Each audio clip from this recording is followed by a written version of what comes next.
આહાહાહા. ગામડે દોસ્તો જમવાની એટલી બધી મજા આવે છે ને. આ બાજુ બતાવો તો મિત્રોને ગામડે આમ કેટલો બધો આનંદ આવે છે. લાડુ છે અને આવડો છે ને, વાહ, ગામડાનો દેશી શ્રીખંડ છે હો દોસ્તો. આમ જામી ગયો છે ને, ખાવાની મજા આવશે. શું વાત કરું.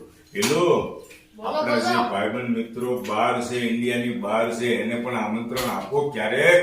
અરે આપવું જ પડે ને.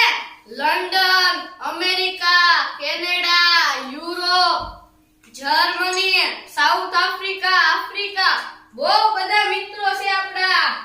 ઓસ્ટ્રેલિયા, દુબઈ, હા, અરે બહુ બધા બધા. ભાઈબંધ મિત્રો આવો આપણે કાઠિયાવાડમાં આનંદ કરવી. અમે અત્યારે કાઠિયાવાડમાં છે, સૌરાષ્ટ્રમાં એટલી બધી મજા આવે છે. શું વાત કરું. તમે ત્યાં બેઠા બેઠા મારા વિડીયો જોવો છો. ઘણા ભાઈબંધ મિત્રો મને કોમેન્ટ કરે છે.